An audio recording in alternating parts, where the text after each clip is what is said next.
Assalamualaikum warahmatullahi wabarakatuh.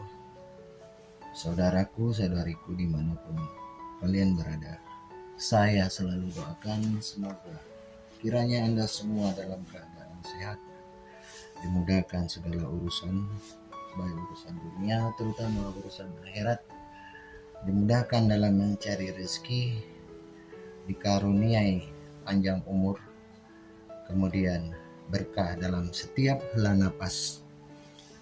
Pada video kali ini, seperti yang tertera dalam layar Anda, itu adalah parutan dari 4 macam bahan. Bahan mentahnya itu adalah sebelum diparut. Yang pertama, setengah kilo kencur, setengah kilo lengkuas, setengah kilo sereh, kemudian setengah kilo jahe. Apa manfaatnya bahan-bahan ini? Manfaatnya sangat banyak sekali. Bila dalam dunia pengobatan tradisional sejak zaman dulu kala kita biasa mengenal yang namanya beras kencur. Nah, ini juga bisa disebut beras kencur, malah lebih dari beras kencur karena ini lebih komplit.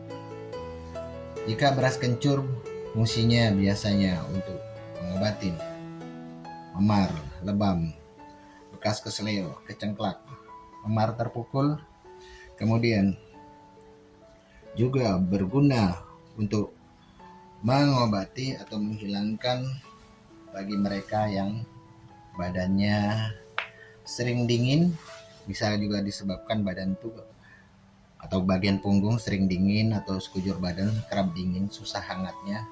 Itu menandakan pH darah Anda biasanya bersifat asam, kemudian sirkulasi darah kurang baik, Anda mudah kembung, masuk angin, dan sebagainya. Dan untuk bahan-bahan beras kencur biasanya orang membuat kencur diparut atau di blender, tapi yang terbaik semuanya harusnya diparut karena hasilnya akan lebih maksimal, kemudian untuk pengobatannya juga lebih mustajab. Nah, kemudian bahan ini dicampur dengan tepung beras atau beras yang ditumbuk. Tapi menurut saya yang paling baik untuk rekatnya lebih kuat, daya tempelnya di badan kita itu atau di tempat misalnya yang bekas kesleo atau yang sedang kesleo, terkilir, kecengklak dan sebagainya, itu menggunakan beras ketan. Jadi bahan-bahan ini yang seperti yang di depan ini itu biasa kita harus peras tanpa ditambah air. Ini tidak ditambah dengan air tapi murni pakai air perasan. Makanya dia harus diparut supaya airnya itu lebih banyak. Kalau di blender kita harus nambah air dan itu air sudah tidak murni, dan kemudian daya sembuhnya, daya pengobatannya dia lambat. Jadi ini kegunaannya kalau 4 bahan ini kita parut bersamaan, yaitu tadi yang seperti yang saya sebutkan, ada kencur setengah kilo, kemudian lengkuas atau laos setengah kilo, ditambah lagi dengan jahe itu setengah kilo, kemudian batang serainya juga diparut itu setengah kilo, itu diperas. Kalau Anda ingin penggunaan dalam jangka waktu lama itu boleh setelah diperas nanti disaring. Nah, airnya itu yang untuk borehin, baik dia bagian misalnya yang kesleo, kecengklak, badan yang sering dingin, perut yang kembung, ini bisa diboreh untuk mereka terutama yang badannya itu kerap dingin, yang bisa disebabkan karena gula atau memang dia punya suhu badan, sirkulasi darah melambat, yang menyebabkan badan menjadi dingin. Kemudian untuk melakukan pengobatan sebenarnya ya, kalau seperti dia bukan hanya untuk memar, lebam, terpukul, benturan yang sudah lama maupun baru. Kalau benturan itu ada di sekitar badan, jadi kalau misalnya sekitar kepala agak susah, tapi bisa tanpa ditambah dengan tepung. Anda oles-olesin aja parutan yang tadi ini, lengkuas, sereh, kemudian jahe dan kencur tadi di area yang terbentur. Ini untuk mengobatin benturan, baik yang benturan di kepala. Kalau benturan di kepala Ya tadi saya jelaskan, tanpa ditambahin dengan tepung beras ketan.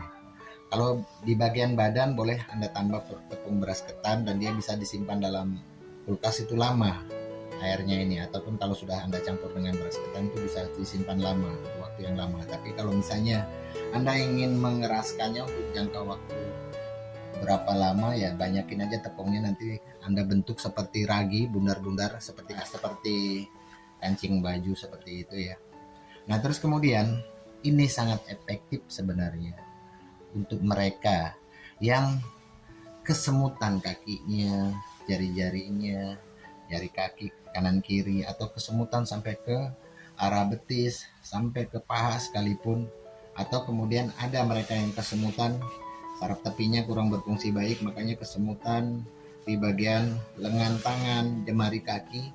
Dan yang lebih baik lagi, ini dipergunakan untuk mereka yang mengalami stroke, baik itu stroke yang disebabkan karena motorik yang menyebabkan kelumpuhan di separuh badannya, juga stroke lainnya. Jadi kalau stroke motorik dia lumpuh sebelah, misalnya sebelah badan, misalnya ada penyempitan atau penyumbatan pembuluh darah otak sebelah kiri, atau pecah pembuluh darah sebelah kiri, itu pasti lumpuh biasanya sebelah kanan.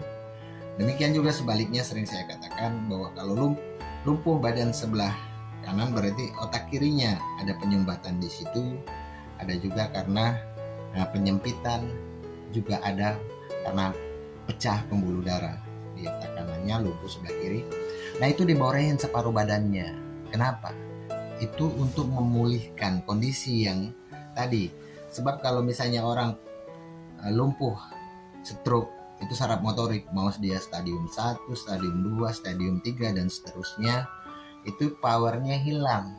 Itu harus distimulasi. Setelah terapi biasanya stimulasi. Nah, kemudian kita boreh setelah diterapi tadi. Terapinya bisa menggunakan air hangat, handuk hangat, titik-titik sarafnya. Kemudian kita recovery, kita perbaiki, kita pijat, kita petal, kita kompres sambil ditekan-tekan. Itu untuk mengaktifkan. Jadi begitu ya, kegunaan dari 4 bahan yang saya jadikan, saya padukan menjadi beras kencur ini, manfaatnya jauh lebih kuat, lebih hebat. Apalagi jika Anda menyertakan doa-doa pada saat Anda memborehkan, baik itu di bagian benturan yang pernah terbentur, dengan cairan ini aja boleh kalau misalnya di kepala. Tapi kalau di badan ya sebaiknya pakai perkatnya aja, campur dia tepung ketan sedikit supaya nempelnya jauh dan daya resapnya tinggi. Nah, kemudian dia juga bisa untuk lebam, memar dan sebagainya. Dia juga bisa untuk mengobatin badan selalu dingin, keringat dingin. Itu diborehin aja, itu cairan bentuknya, cairan aja diborehin, nanti biasanya berapa menit tuh terasa resapannya itu.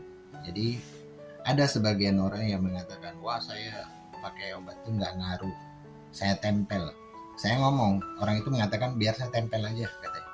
Tempel udah gitu dia tempel rapat gitu, bahan masih seperti ini nih, yang seperti Anda lihat ini. Dia tempel, dia perban, dia ikat. Saya bilang kalau diperban atau diikat, saran saya adalah sebaiknya setelah 3 jam dilepas. Kata dia, oh nggak ngaruh. Terus kemudian saya bilang, kalau nggak Anda lepas atau Anda pakai jam 7 malam pakai, paginya baru dibuka, itu udah gosong. Itu gosong. Itu bukan kata orang, karena apa yang saya katakan ini adalah berdasarkan pengalaman saya meramu obat ya dari sejak zaman sekitar tahun 90-an hingga sekarang. Jadi udah berapa lama itu sangat lama. Dan semua yang saya bikin dalam video saya itu bukanlah untuk sekedar saya bisa bikin gini-gini, tidak. Ini berdasarkan pengalaman saya selama bertahun-tahun. Jadi tidak asal-asal bikin gitu ya. Jadi saya buat semua video yang ada di channel saya itu berdasarkan pengalaman, baik mengenai patah tulang. Patah tulang pun saya sebenarnya sudah belajar patah tulang dari kakek saya itu. Saya belum duduk di kelas 1 SD.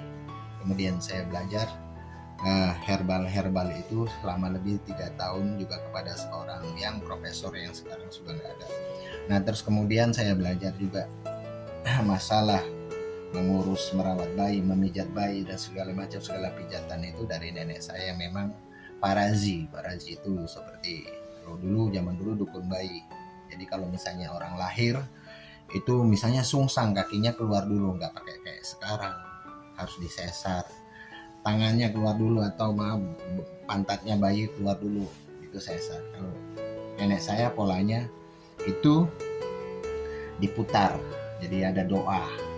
Jadi intinya adalah pengobatan saya bukan hanya pemahaman, pengalaman dan belajar bertahun-tahun, bahkan belajar anatomi sampai 3 tahun, kemudian belajar saraf mulai dari semua saraf pusat, susunan saraf pusat sampai sistem jaringan dan jeroan manusia cewek cowok itu lebih dari 3 tahun, dan itu belajarnya dengan beberapa dokter ahli saraf. Jadi kadang kalau misalnya Anda bertanya tentang sesuatu, yang saya jawab itu adalah kapasitasnya sesuai. Ini dengan medis begini, hasilnya begini. Kadang-kadang di medis tidak ditemukan obatnya atau penyakitnya. Orang udah scan, saya emang gak kena apa-apa hasilnya. Tapi kenapa? Tangan gemetaran, megang gelas pecah, megang piring jatuh, kemudian gampang kram, mirip-mirip kram otak seperti itu. Udah lagi orang yang datang, saya urium nggak apa-apa, terus kemudian ginjal dalam keadaan baik-baik saja, tapi kenapa kaki saya bengkak, maaf sampai ke biji cakarnya itu pun bengkak juga. Saya bilang nggak semua yang bisa diobatin. Kalau misalnya bengkak kaki, Anda pergi kemana bengkak kaki, ini mah agak melenceng sedikit, tapi saya perlu jelaskan juga.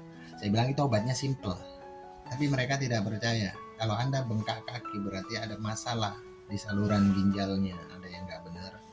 Itu Anda cukup dengan obat-obat yang seperti saya sebutkan waktu itu, saya bilang. Jadi ya begitulah, sekedar berbagi pengalaman. Kemudian semoga ini ada manfaatnya bagi Anda. Mana-mana pertanyaan yang Anda ingin tanyakan saja. Cuman kadang saya jawabnya agak lama berhubung dengan saya banyak melakukan terapi dan ngobatin orang itu bukan cuman obat-obatan. Ya paling banyak umumnya itu stroke, kemudian saraf kejepit, urat kejepit, patah tulang. Nah kemudian yang penyakit-penyakit yang lainnya, kalau mijat itu ya udah hal yang biasa karena itu pengantar. Bahkan saya masih SD pun saya udah bisa mijat, baik itu bayi prematur ataupun pijat anak-anak. Jadi demikian ya, semoga video ini bermanfaat. Mohon maaf bila ada kata-kata saya yang tidak berkenan di hati Anda. Saya hanya berbagi pengalaman sesuai ilmu yang bisa dihubungkan dengan medis, dan bukan kata-kata saya yang kurang berkenan di hati Anda. Saya mohon dilupakan itu, maaf yang sebesar-besarnya. Saya hanya ingin berbagi pengalaman, tidak maksud juga mencari apa-apa di YouTube ini, karena kadang-kadang ada banyak orang bikin konten ini paten, ternyata itu sebenarnya ya tidak mungkin. Misalnya orang sakit gula cuman merebus daun salam saja 9 lembar penyakit gulanya minggat selamanya, itu adalah impossible dan itu tidak mungkin, dan itu ada satu pembohongan.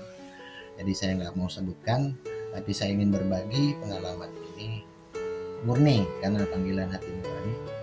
Demikian saudaraku, itu dimanapun berada, semoga ada manfaatnya bagi Anda. Assalamualaikum warahmatullahi wabarakatuh.